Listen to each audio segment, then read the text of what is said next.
Hi అండి, welcome to my channel. ఈరోజు నేను మీకు ఈ వీడియోలో చెప్తున్నాను 9th క్లాస్ మ్యాథ్స్లో 4th chapter lines and angles చెప్తున్నాను.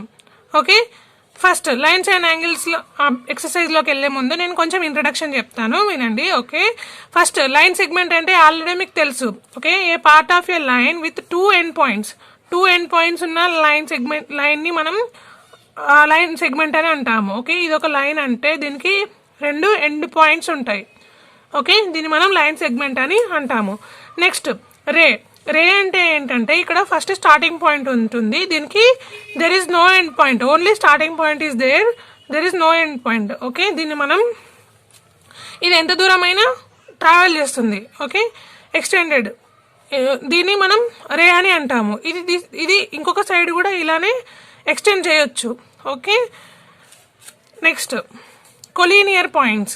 Okay, if there are more points lie on the same line, they are called collinear points అన్నాడు. ఓకే, collinear point అంటే ఏంటంటే ఒక లైన్ పైన 3 or more పాయింట్స్ ఉంటే దాన్ని మనం collinear points అని అంటాం. ఒక లైన్, నాట్ లైన్ సెగ్మెంట్, ఒక లైన్ పైన 3 or more పాయింట్స్ ఉంటే కొలీనియర్ పాయింట్స్ అంటాము, లేకపోతే నాన్ కొలీనియర్ పాయింట్స్ అని అంటాము, అంతే. ఓకే, ఆల్రెడీ మనం 8th క్లాస్లో 7th క్లాస్లో నేర్చుకున్నాము. అక్యూట్ యాంగిల్ అంటే ఏంటి? అక్యూట్ అంటే 0 to 90 degrees, 90 degrees కంటే తక్కువ ఉంటే మనం అక్యూట్ యాంగిల్ అని, రైట్ యాంగిల్ అంటే 90 degrees అని, అబ్ట్యూస్ అంటే 90 to 180 degrees అని, అంటే 180 degrees కంటే తక్కువ, 90 degrees కంటే ఎక్కువ. స్ట్రైట్ యాంగిల్ అంటే 180 degrees అని, 180 degrees అని. రిఫ్లెక్స్ యాంగిల్ అంటే 180 degrees కంటే ఎక్కువ, 360 degrees కంప్లీట్. ఓకే, దీన్ని మనం రిఫ్లెక్స్ యాంగిల్ అని అంటాము. Okay, not intersecting lines or parallel lines అంటే ఏంటి? They are not intersecting anywhere. Okay, ఈ 2 lines or 3 ఇవి కంటిన్యూగా ఇట్ విల్ ట్రావెల్, బట్ ఇవి ఎక్కడ కూడా ఇంటర్సెక్ట్ అవ్వవు.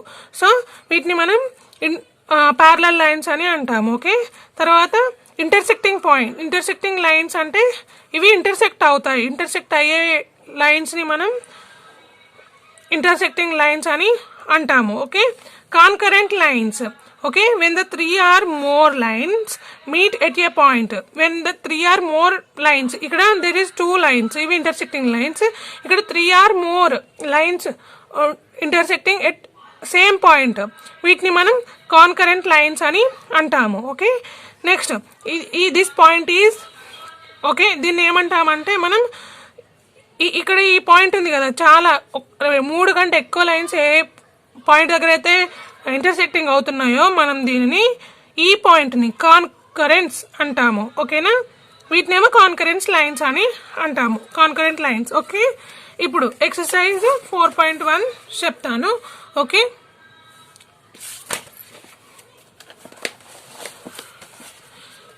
ఇక్కడ చూడండి, ఎక్సర్సైజ్ 4.1లో మనకి ఏమి ఇచ్చాడు? First one, in the given figure name, ఇక్కడ ఇచ్చిన వాటికి కింద ఏమేమి ఇచ్చాడో వాటికి నేమ్స్ ఇవ్వండి అన్నాడు ఫిగర్లో చూసి. ఓకే, ఎనీ 6 points అన్నాడు. ఓకే, 6 points, ఏవైనా 6 pointsని రాయమని చెప్పాడు.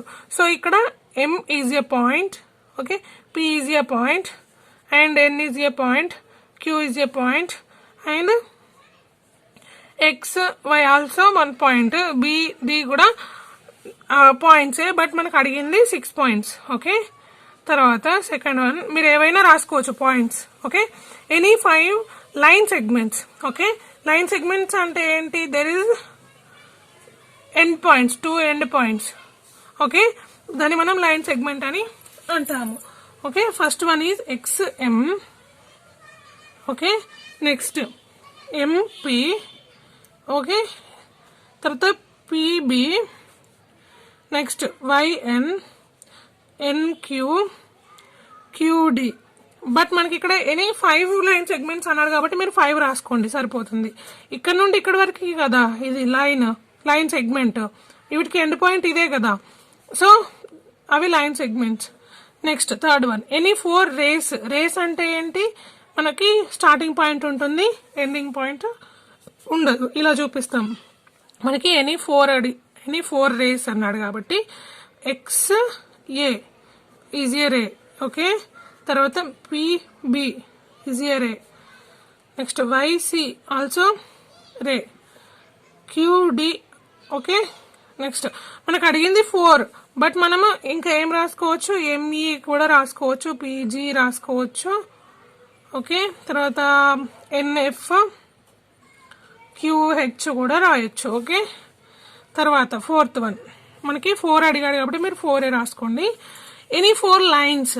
ఓకే, లైన్స్ ఏంటి, ఇక్కడ మనకి ఏమేమి ఇచ్చారు lines, AB is a line, CD is a line, EF also line, GH కూడా లైన్. ఓకే, అంతే 4 అడిగాడు, మనకి 4 లైన్స్ ఉన్నాయి ఇక్కడ. Next 5th one any 4 collinear points. Collinear points అంటే ఒక లైన్ పైన 3 or more పాయింట్స్ ఉంటే అది కొలీనియర్ పాయింట్స్ అవుతాయి. ఓకే, మనకి ఇక్కడ ఏమేమి ఉన్నాయి కొలీనియర్ పాయింట్స్, ఎక్స్ఎం ఒకటి, తర్వాత ఎక్స్ఏ ఒకటి, ఎంపి ఒకటి, పిబి ఒకటి. ఒకే లైన్ రాయాలి మనం. ఓకే, ఒకే లైన్ పైన 3 or more ఉంటేనే కొలీనియర్ అవుతాయి. ఓకే, అయితే ఈ లైన్ అయినా తీసుకోవచ్చు మనం, ఈ లైన్ అయినా తీసుకోవచ్చు, ఇదైనా ఏదైనా లైన్ ఒకటే తీసుకోవాలి. ఆ లైన్ పైన కొలీనియర్ పాయింట్స్ రాయాలి. అవి ఎన్ని ఉండాలి, 3 or more పాయింట్స్ ఉంటేనే అవి కొలీనియర్ పాయింట్స్ అవుతాయి. Okay, next 2nd one observe the following figures and identify the type of angles in them అన్నాడు. ఓకే, ఇక్కడ మనకి ఫిగర్స్ ఇచ్చాడు, ఈ ఫిగర్స్ లో ఉన్న యాంగిల్స్ ని అబ్జర్వ్ చేసి రాయమని చెప్పాడు. ఓకే, ఇక్కడ ఇది ఎంత ఉంటుంది మనకి, యాక్చువల్గా 1 రౌండ్ ఈజ్ ఎంత 360 degrees. ఓకే, 360 degrees లో ఇక్కడ నుండి ఇక్కడ వరకు మనకి 12 to 6 వరకు 180 degrees. 180 degrees కంటే ఇది ఎక్కువ ఉంది, అంటే ఇక్కడ వరకు మనకి ఇది ప్రతిదీ 30 degrees ఉంటుంది, 30 అలా ఉంటుంది. ఇక్కడ 180 + 30 + 30 ఎంత అవుతుంది, 210 + 240 degrees అవుతుంది. మనకి మోర్ దాన్ 180 కంటే ఎక్కువ ఉంటే మనం ఏమంటాం, దాన్ని మనం రిఫ్లెక్స్ యాంగిల్ అని అంటాం. Okay, reflex angle. తర్వాత 2nd వన్ ఇదేంటి మనకి చూస్తేనే కనిపిస్తుంది కదా, ఇట్స్ ఏ రైట్ యాంగిల్, ఇది మనకు 90 degrees. నెక్స్ట్ 3rd వన్ ఇక్కడ చూడండి, ఇది ఎంత చిన్నగా ఉందో ఇక్కడ యాంగిల్. సో ఇదేమంటాం మనం, యాంగిల్ చిన్నగా ఉంటే అక్యూట్ యాంగిల్ అని అంటాం. ఓకే, తర్వాత ఇక్కడ 3rd వన్ చూడండి, state whether the following statement are true or false అన్నాడు. ఓకే, ఇక్కడ కింద ఇచ్చిన దానికి మనము ఇది ట్రూ ఆర్ ఫాల్స్ చెప్పాలి. Okay, a ray has no end point అన్నాడు. ఓకే, 3rd వన్ లో ఫస్ట్ వన్ ఒక ray has no end point అన్నాడు. ఓకే, ఎండ్ పాయింట్ ఉండదా దీనికి, ఒక రేకి ఉంటుంది.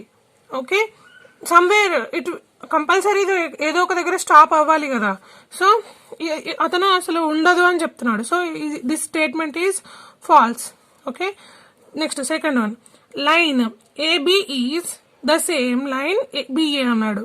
ఇది ఒక లైన్ ఏబి, దీన్ని ఎలా రాయొచ్చు మనం, బిఏ లాగా కూడా రాయొచ్చు కదా. సో ఇది సేమ్ యాజ్ లైన్ బిఏ అన్నాడు. So it's true.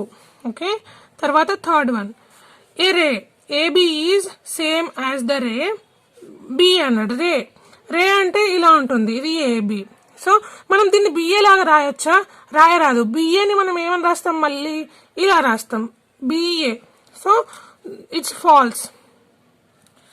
Next a line has definite length అన్నాడు.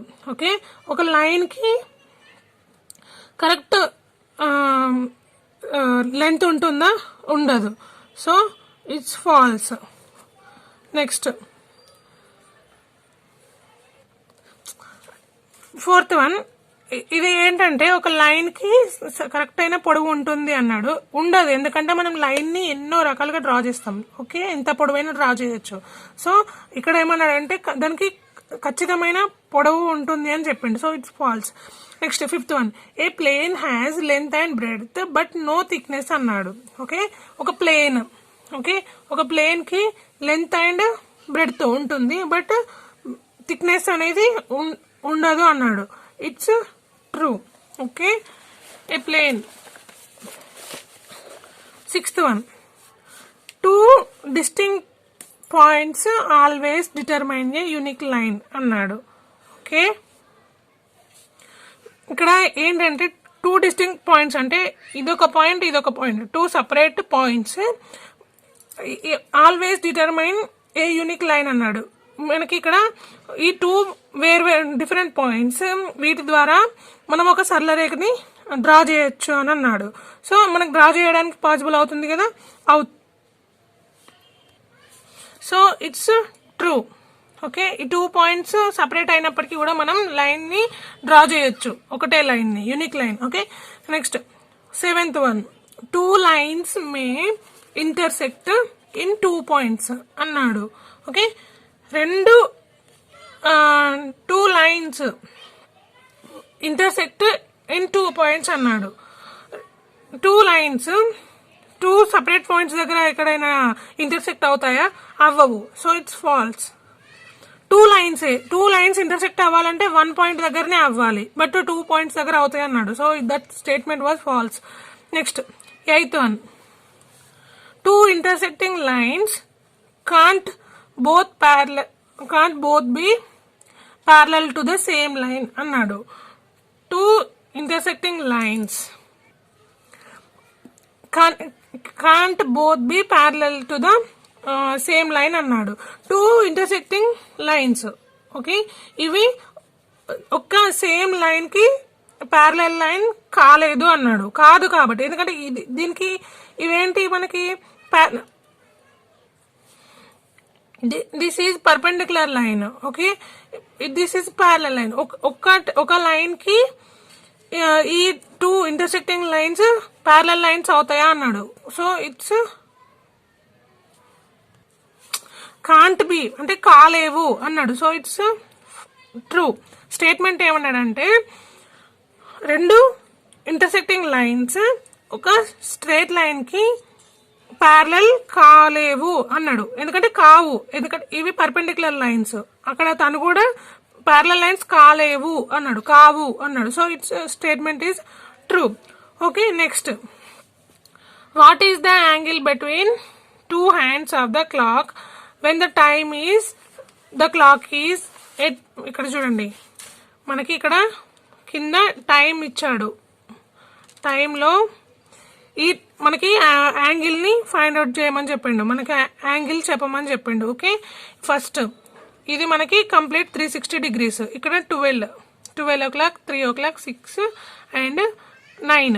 ఓకే, ఇక్కడ 1 2 3 4 5 6 7 8 9 10 11 ఇక్కడ. ఓకే, ఇది మనకి ఎంత 180 degrees ఉంటుంది, అంటే ఈచ్ వన్ 30 degrees ఉంటాయి. ఓకే, ఇక్కడ వరకు మనకి ఇక్కడ నుండి ఇక్కడ వరకు 90 degrees, అంటే 30 90 180, ఇక్కడ 270 ఉంటుంది. ఒక్కొక్కటేమో 30 degrees each one. 2 to 1 30 degrees, 1 to 2 30 degrees అలా ఉంటుంది. మనకి ఏమన్నాడు, first one A at 9 o'clock ఎంత అవుతుంది యాంగిల్ 9 o'clock కి, ఇక్కడ నుండి ఇక్కడ వరకు మనకు 180 degrees కదా. 180 ప్లస్ ఇక్కడ 270 degrees. 270 degrees అంటే ఏంటి మనకి, రిఫ్లెక్స్ యాంగిల్. తర్వాత బి 6 o'clock, ఇదేంటి స్ట్రైట్ యాంగిల్ 180 degrees. ఓకే, మీరు స్ట్రైట్ యాంగిల్ అని రాసేసుకోండి. తర్వాత సి 7 o'clock, మనకి ఇక్కడ వరకు 180, ఈచ్ వన్ 30 degrees ఉంటుంది వీటి దగ్గర, అంటే 180 ప్లస్ 30 degrees ఎంత 210 degrees. ఓకే, ఇది అబ్ట్యూజ్ యాంగిల్. అంతే, దీంతో మనకి ఎక్సర్సైజ్ 4.1 కంప్లీట్ అయిపోయింది. నేను నెక్స్ట్ వీడియోలో ఎక్సర్సైజ్ 4.2 చెప్తాను. ఈ వీడియో కానీ మీకు నచ్చినట్లయితే నా ఛానల్ని సబ్స్క్రైబ్ చేసుకోండి, అండ్ ఒక లైక్ చేయండి, మీ ఫ్రెండ్స్కి షేర్ చేయండి. Thank you for watching.